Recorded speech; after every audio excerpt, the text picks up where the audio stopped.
Well, hello. Uh, I'm Tony Christ. The show is Sunshine and Transparency.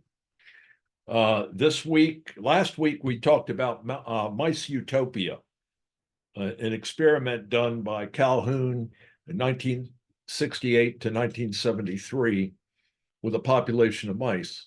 And this week, we're going to keep talking about that, and we're going to ask the questions.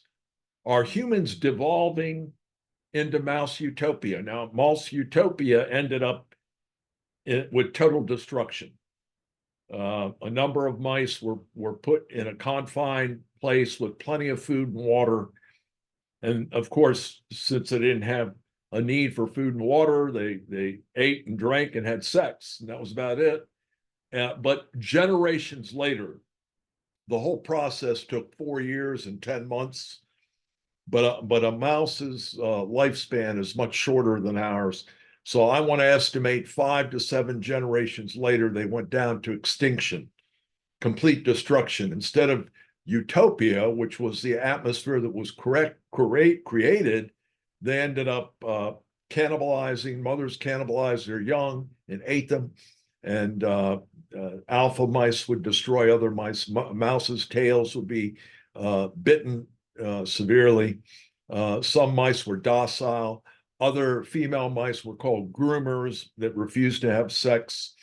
And there was just, they weren't reproducing, similar to many industrialized countries today. And the population went into decline, and it went all the way down to zero. So that's what happened. That's what Calhoun did. And he concluded, and I read 2 or 3 other comments on it, and he concluded that, and they all concluded that it had to do with space, but they were pretty absent going beyond that. And I thought it raised some interesting questions. And so what we're going to talk about today is aggression. And we're going to talk about aggression when it's internalized. It can lead to depression, which nobody wants to be depressed. And when it's externalized, it can lead to productive activities. Aggression can, but it also can lead to negative activities, criminal activities, violating human rights, any of the social mores, the laws that evolved out of social mores. And it's sort of shackled in a healthy economy by the morals and the cultural norms, and then canonized into laws, and the majority tend to go by that. But oftentimes, and really in the last 2 generations, in the United States, we've seen some dramatic changes. If you go back to 1980 to today, the time the millennials were being born, and then you had the Gen Zs, turn of the century. So we've gone through 2 more generations since 1980, and we've seen some dramatic changes. I mean, you've seen, for example, the population of children being raised by single parents. The government estimates itself to be 33%. That's a tremendous number of children. And it almost resigns mostly the single moms to poverty and dependence on government welfare services. And that is a direct violation of the traditional family, where the male was the guy that went out and brought home the bacon, so to speak, and the woman traditionally, and now you're going back to the 50s and 60s, stayed home and reared the children. Well, you had in the 70s, somewhat of a cultural revolution began, and partly due to the extreme inflation of the 70s, women started to enter the workforce in much higher numbers than had happened prior or post World War II. You also had in the mid-60s extensive welfare programs established by a president named Johnson.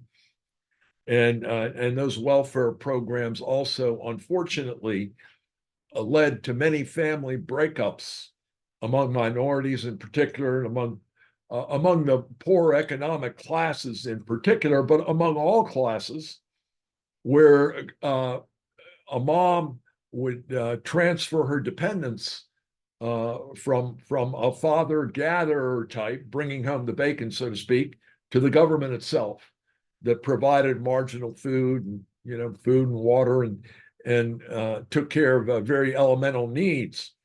So you had that going on, and you had men escaping the responsibility. In other words, they create a child, and the government was there, so they wouldn't stand by that child, and they'd go off, and that is affecting, by the government statistics, 33% of our present day young are in single family settings.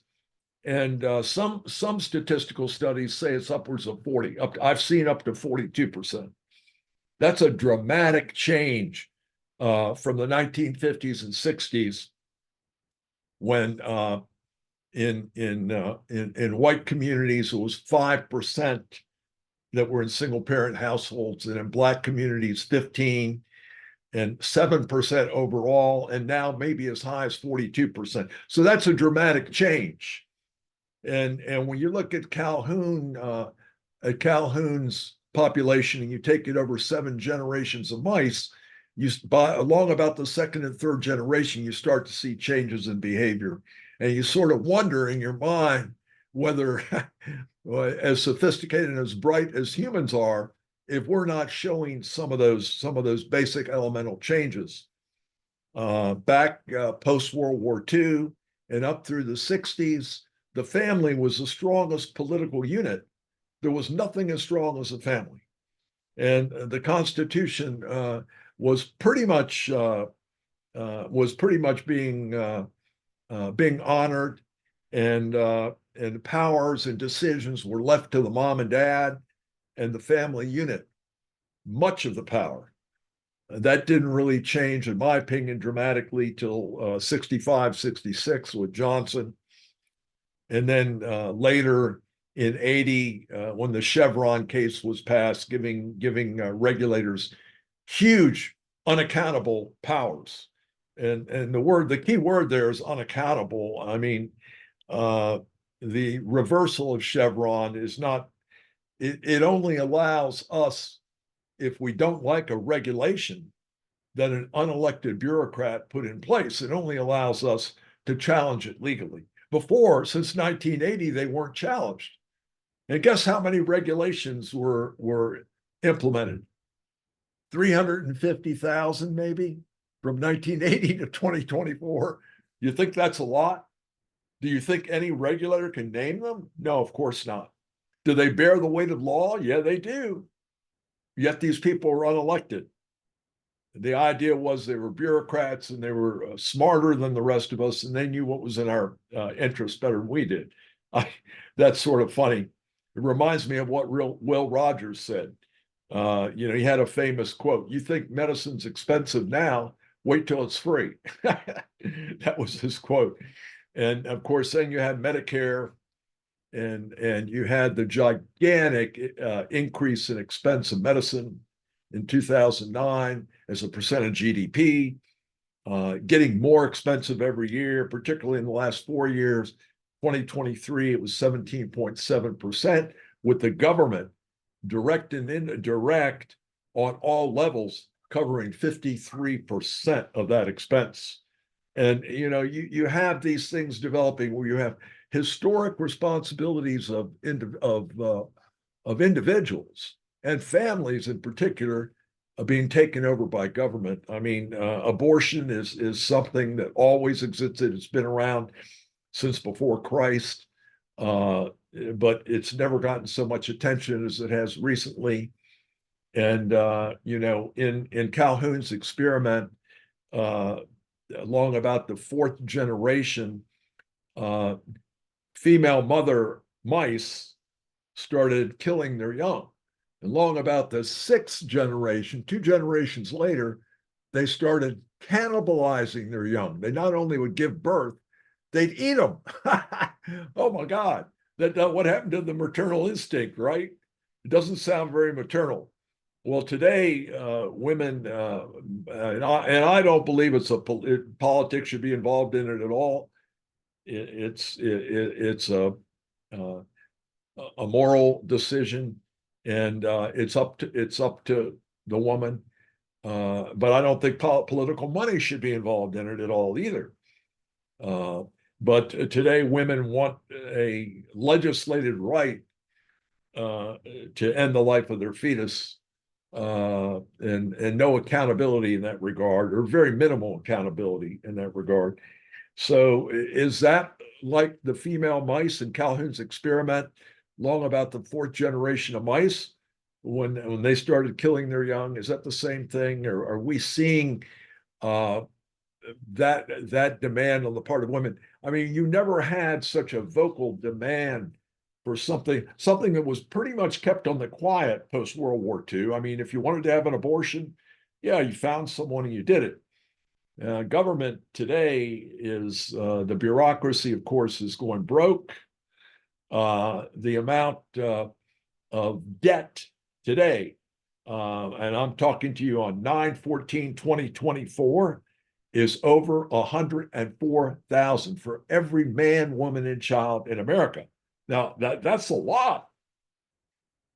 For every taxpayer in America, every taxpayer, it's over $267,000.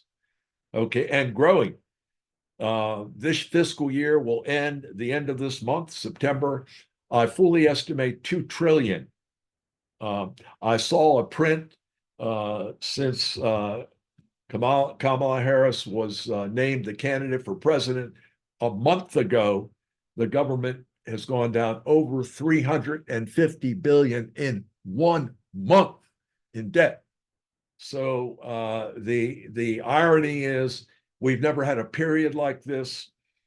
We've had emergencies, deep recessions, wars, where we've had to do debt spending, but never a time where you have positive growth and you have tax receipts making records as they are right now, setting records, and you have this kind of debt spending.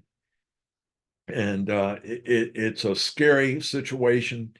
You see other countries leaving the dollar. The BRICS. There have been over 40 total countries that have indicated an interest in joining the BRICS and leaving the dollar. Part of the reason is, we've used the dollar as war. We've used trade wars as war. Sanctions as war. We're in a number of wars right now. We may not be in a physical war, although arguably Mr. Putin says we are in Ukraine. But we're using all these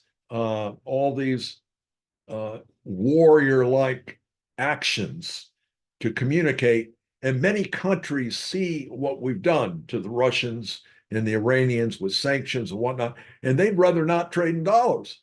So we're causing other countries, i.e., India being one, and a number of Saudi Arabia being one, to actually try to join the BRICS and not to trade in dollars, which is putting more and more pressure on the dollar. We have to raise money every month, and no political candidate is talking about it. I can say unequivocally, these two political parties are 100% responsible for our spiraling down in debt. I mean, if I had to break it up this century, I'd have to say the Dems are 70% with Obama and Biden, and the Republicans with Bush and Trump are 30%. But the point is, Trump made up a lot when he was there. And I don't see them even talking. All they're talking about is more gifts for people. The political conversation is about what they're going to do for people at a time when there's a very plausible argument that the currency may be ready to falter. Now, I'll tell you one thing: recessions and incremental growth take years to build up in a country, but when they go down like an elevator shaft from one day to the next, and that's a big concern. And there's no frugality at all. The Democrats, on the one hand, are clueless about economics. They're just talking about taxing the rich. The point is, it's not a higher level of tax you want to do. What you want to do is you want to expand the taxes and you want to maximize the revenue the government receives, not come back and say, well, I got that rich guy for so much money. No, that's the stupidest thing. And the Dems are stuck in that trap because it pleases their crowd, which ironically has changed very much in the last 20 years. Ironically, the higher incomes and the urban populations are very much in support of the Dems, which have gone very much left of what traditionally the Dems were. And on the other hand, the Republicans have befriended the rural populations and ironically the poor populations, the ones that have been dramatically affected by the declining economic power of the middle class. And they don't understand it. And of course, you have the upper 10%, let's call it 20%, that are benefiting from the market while the 80% are suffering. And that's the reality of it. And on the one hand, you say, well, you understand why the political class is promising all these huge gifts, because today the electorate has been, I've never seen, for 40 years we've had, ever since Ronald Reagan, we've had the most terrible group of politicians that have been promising gifts after gifts. Paul Tsongas talked about it in 1990, and he was right on the head. He hit the nail right on the head. His biggest concern for America was that people were becoming dependent on gifts giving and entitlement. And that was his concern. And it's never been addressed. If anything, it's grown unbelievably since then. The government debt has grown unbelievably since then. And we're treading on thin ice. So basically, to get back to Mao's utopia, this utopia was created by Calhoun. And I want to say, we're in a bit of a utopia right now. We're in the eye of a storm, in my opinion. We're in a bit of a utopia.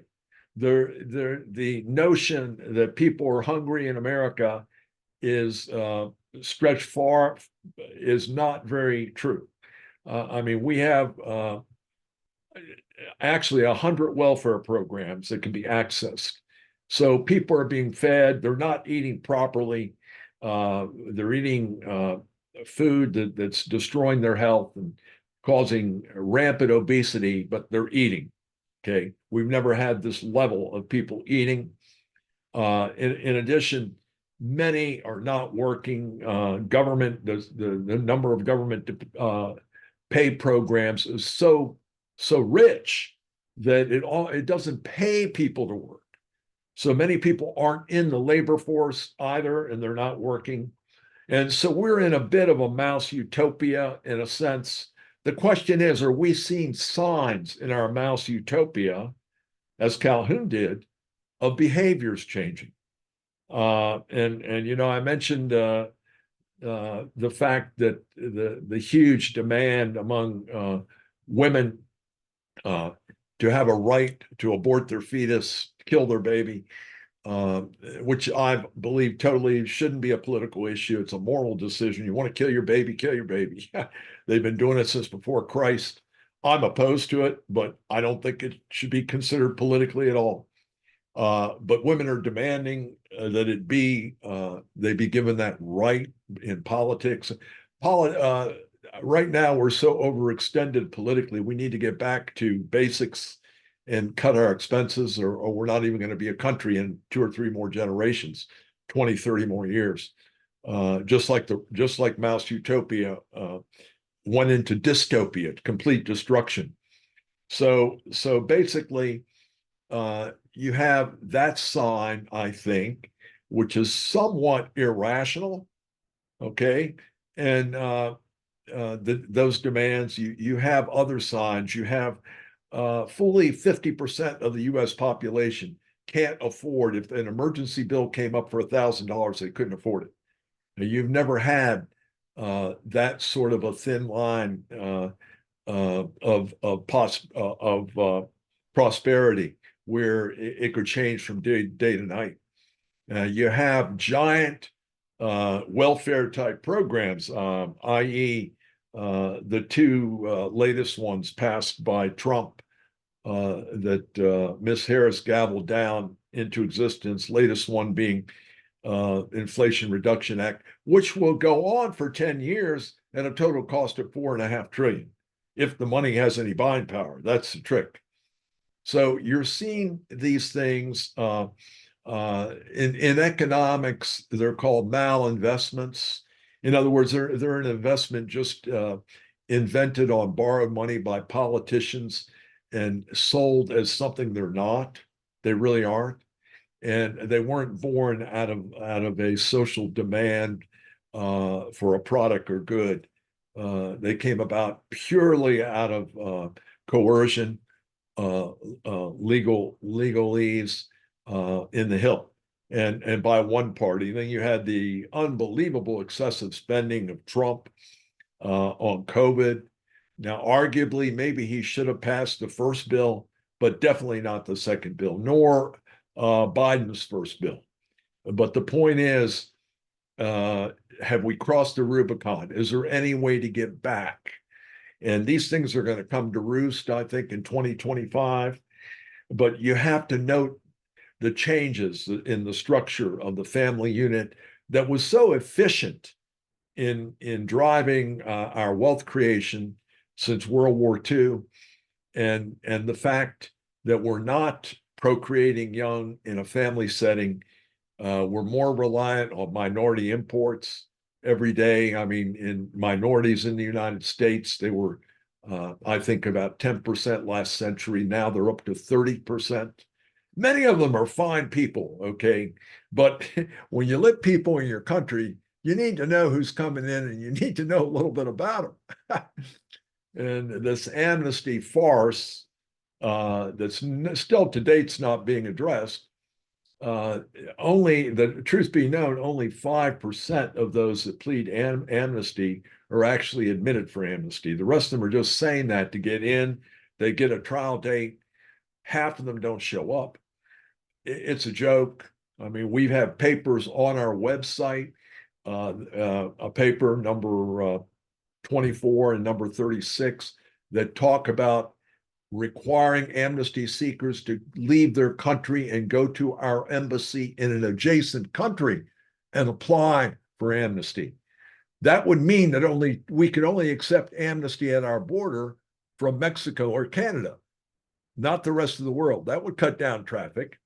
And the risk in an amnesty seeker is within their country, but there's nothing rational going on, and there's no one that's done such a simple solution to it.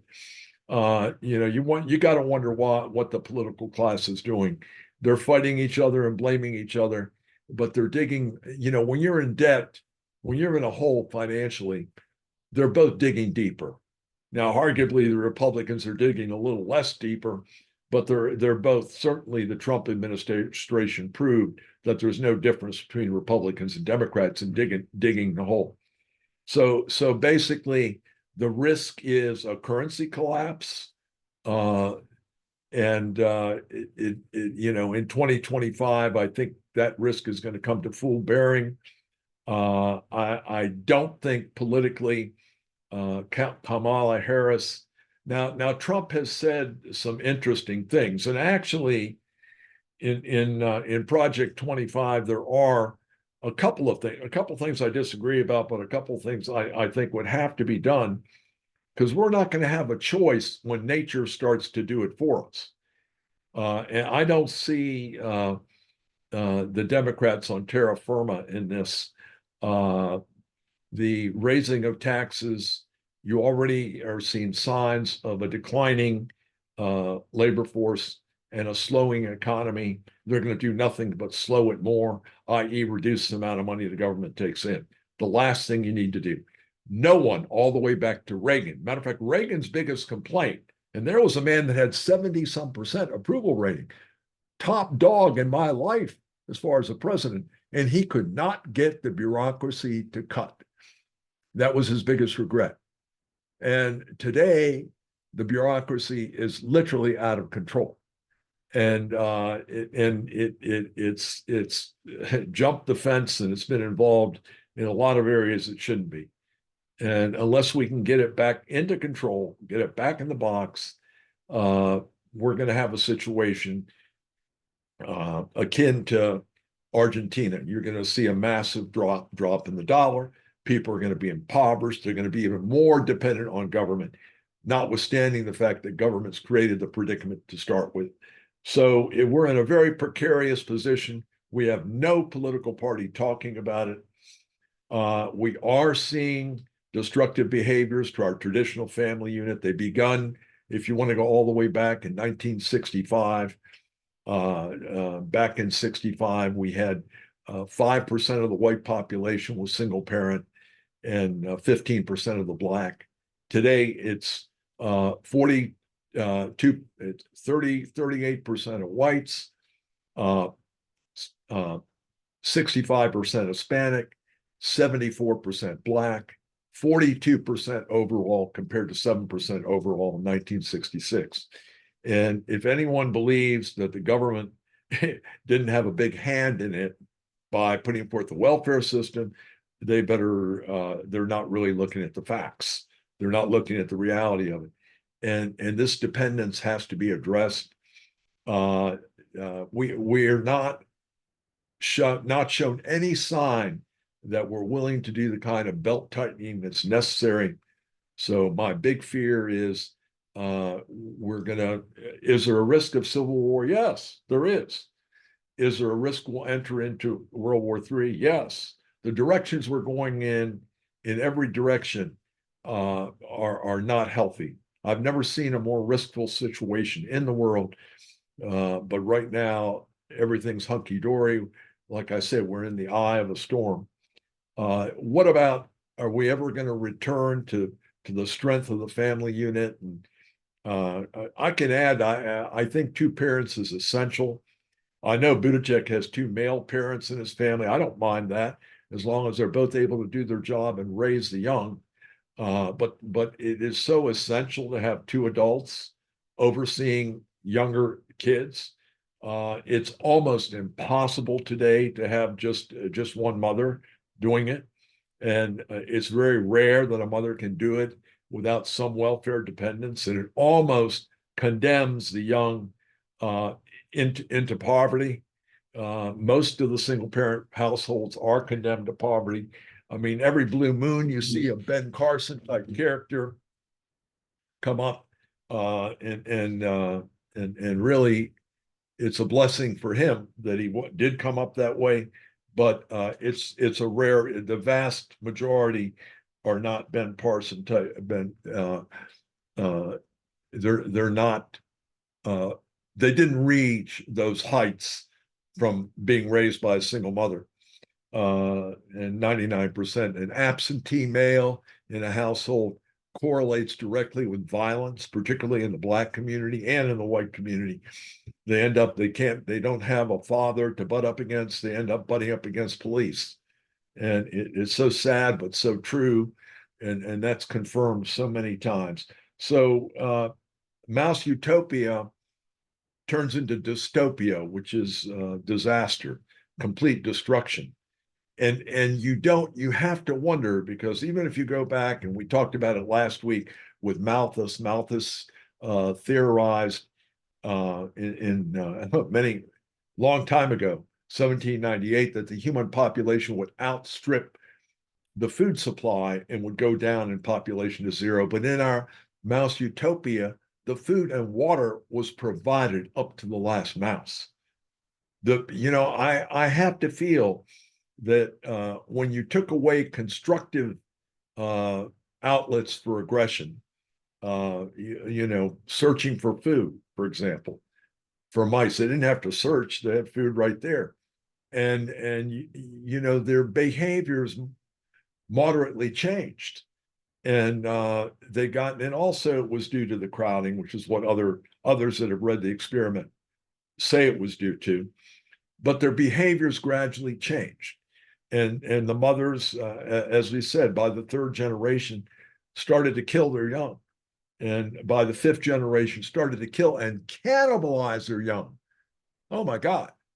Now that and the fact that the demographics, the replacement of mice, they had a group of mice they called groomers. Calhoun referred to them as the stupid mice. They would sit and groom all day. They never had sex, and they would go off in a corner and groom.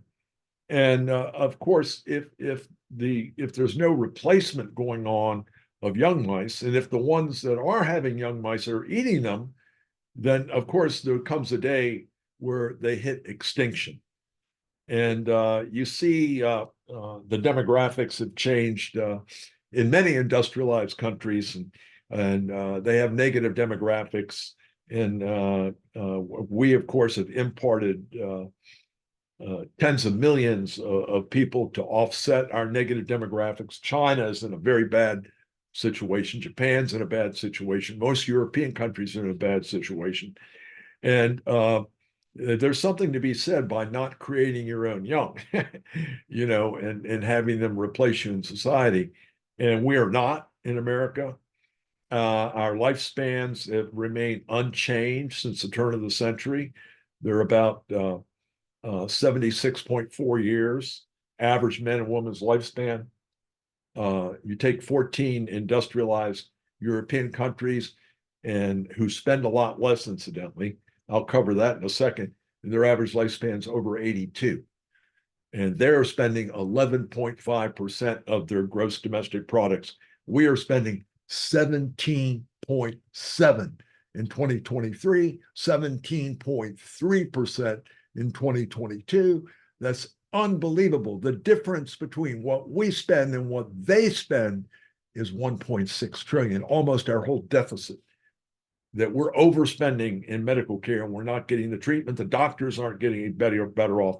It's this whole off-crop of bureaucracy that was created by the mess of Obamacare. And it's tragic. Our obesity rates are up to 40-some%.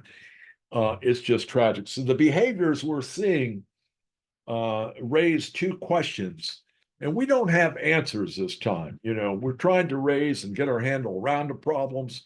We do at times very specifically suggest answers, like we did in the immigration papers, like even in the medical paper. We're still trying to get our arms around that particular problem, even though we did answer the immigration problem.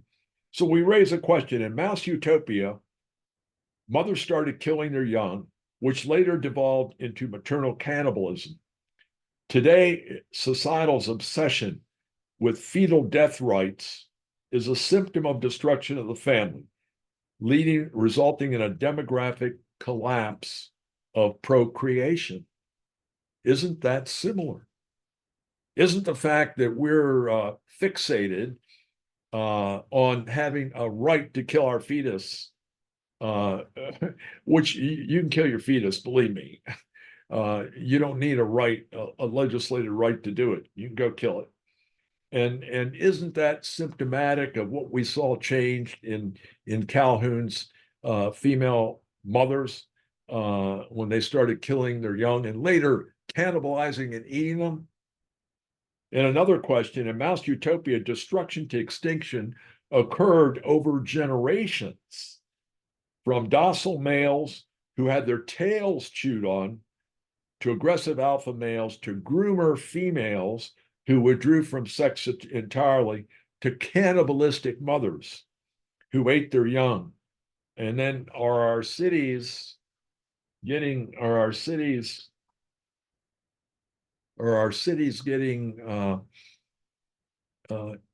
showing these kind of behaviors in their populations? Certainly the traditional family units are most strained in inner cities. The dependence on welfare is highest in inner cities. Behaviors, gang behaviors, things of that nature, also very high in inner cities.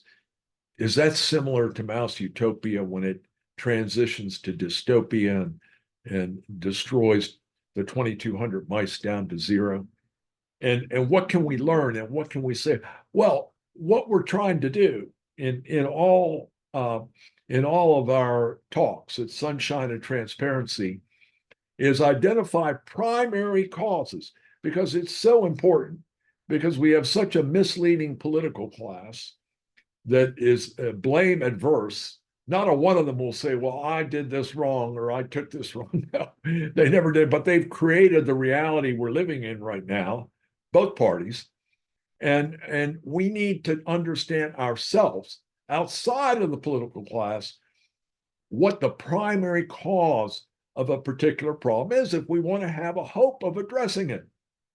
And you know, I'll just say one final thing and wish you all a great week. I'll say, when you're in a hole financially, when you're deep in a hole, and both political parties are talking about getting out of the hole, what's the first thing you need to do? And do you see any sign of it being done? Well, the first thing is put down the shovel. Stop digging. They're talking the talk and they're digging it deeper every day, deeper and deeper. And it's on our children and our grandchildren. So God bless you and have a great week. This is Sunshine and Transparency checking off.